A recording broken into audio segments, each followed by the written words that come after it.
నేను అంటే స్ట్రగ్లింగ్ తర్వాత చాలా రోజుల తర్వాత లైక్ చెప్పొద్దు అది సమ్ సిచ్యువేషన్స్ అంటే ఒక సగం తర్వాత ఒక ప్లేస్మెంట్ వస్తే ఎలా ఉంటుందో ఆ పొజిషన్ నాకు ఇప్పుడు అర్థమవుతుంది.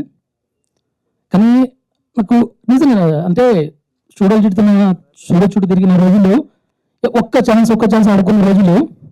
కానీ సాయి తేజని ఒక్క మాట అడిగాను నేను, నాకు ఛాన్స్ ఏమన్నా డెఫినెట్లీ నేను ప్రూవ్ చేసుకునే టైం ఇది, ఇక ఏజ్ కూడా దాటిపోతుంది, దీని తర్వాత ఏం చేయలేము, సో ప్రూవ్ చేసుకోవాల్సిన టైం ఇది అని ఒక్క అవకాశం ఇచ్చారు. ఇంత పెద్ద ప్రాజెక్ట్ నా చేతులు పెట్టారు, అరే నువ్వు చేయగలవన్నారు.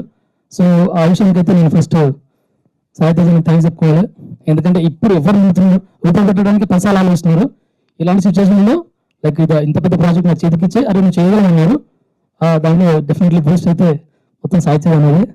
దాని తర్వాత ఇంత విజువల్స్ క్లియర్గా నేను ఏమనుకున్నది బయట పెట్టింది మాత్రం అది రియాలిటీ డిఎఫ్ఐ అంటే give him big round of applause. Mention చేసి అలా అన్నారు, కానీ వర్క్ మాత్రం డైరెక్ట్ ముఖంలో చూపిస్తాడు. సో ఆ విషయం నేను నాకు ఏదైనా మంచి జరిగిందంటే ఇండస్ట్రీకి వచ్చిన తర్వాత అంటే ఫోక్ మొదలు పెట్టిన తర్వాత నాకు బెస్ట్ ఫ్రెండ్ అంటే అరుణ్ జాగటే.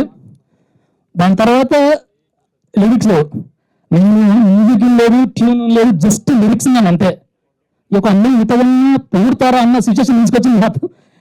సురేష్ అన్న నేను నిజం చెప్తున్నా, నేను జస్ట్ లిరిక్స్ చూసే అన్నది సాయం చేద్దామన్నా డెఫినెట్లీ వర్కౌట్ అయితే డెఫినెట్లీ ఇప్పుడు కొడతావన్నా మీకు డెఫినెట్లీ మంచి పేరు తీసుకొస్తుంది. సో మీరు తప్పకుండా ముందుకు వెళ్ళొచ్చున్నాను.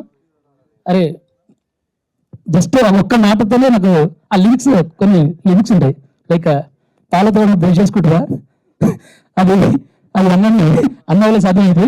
దాని తర్వాత స్పెసిఫిక్గా లాంగ్లో శర్వరి అసలు చాలా సపోర్ట్ చేశారు. అంటే నేను నిజం చెప్పాలి ఎవరికి తెలియదు, మా పక్క గల్లెలు ఎవరికి తెలియదు. కానీ ఆ సిచ్యువేషన్లో రాంగ్ బ్రో హార్డ్ వర్క్ చూపిస్తుంది బ్రో. ఇవన్నీ ఈ పరిచయాలన్నీ టైం చేసేవాళ్ళు మీతో అయితే కానీ నాకు నైట్ 12 వరకు కూడా షూట్ వరకు ఉన్నాడు. మామూలుగా అయితే ఉండాల్సిన అవసరం లేదు, బట్ ఉన్నారు. నాకు చాలా సపోర్ట్ చేశారు, శర్వరి కూడా చాలా సపోర్ట్ చేసింది. ఇక కళ్యాణ్ మ్యూజిక్ చెప్పాల్సిన అవసరం లేదు. ఇది వండర్ ఫోక్ లో ఏది మొదలు పెట్టినా అది మిలియన్తో సాధ్యం అంటే అది జస్ట్ కళ్యాణ్కి సూర్యే.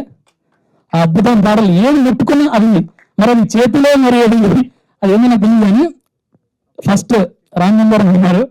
దాని తర్వాత ఏది ముట్టుకుని మిలియన్లో ఉన్న సాంగ్ ఎవరిదని అంటే ఆ మ్యూజిక్ జస్ట్ కళ్యాణ్కి ఇస్ దే.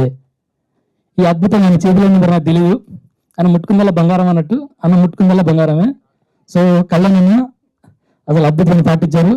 సో నీ పాటల్లో నేను బయటకు వచ్చాను, థ్యాంక్ యూ సో మచ్. ఇంకా జాయిన్ చేస్తాను నా జీవితంలో నేను ఎప్పుడు ఎక్స్పీరియన్స్ లేదు, అంటే జస్ట్ ఫేమ్లో చూస్తే చాలా అనుకునే సిచ్యువేషన్కి మాస్టర్ పక్కన నిలవడం చేసే గ్రేట్ ఆపర్చునిటీ. ఇంకా ఇది అన్న అంటే ఎప్పుడో చిన్నప్పటి నుండి అన్నతో ట్రావెల్ చేసిన అంటే లైక్ చిన్న షోలు అన్న అప్పుడు ఆడిషన్ ఇచ్చేటప్పుడు ఇలాంటి చిన్న పుషప్స్ ఇచ్చి చాలా నా సాంగ్స్ అవి ప్రతిసారి చూస్తారు, రిప్లై ఇస్తారు, బయట అడిగితే బయట ఇస్తారు. అది బాగా చేస్తున్నారు అన్నతో అయితే నేను చాలాసార్లు పుషప్ చూశాడు. సో నాకు ఈ వేదిక వచ్చిన ప్రతి ఒక్కరికి థ్యాంక్ యూ సో మచ్. ఎవరైనా మర్చిపోతే క్షమించండి. Thank you Guru master.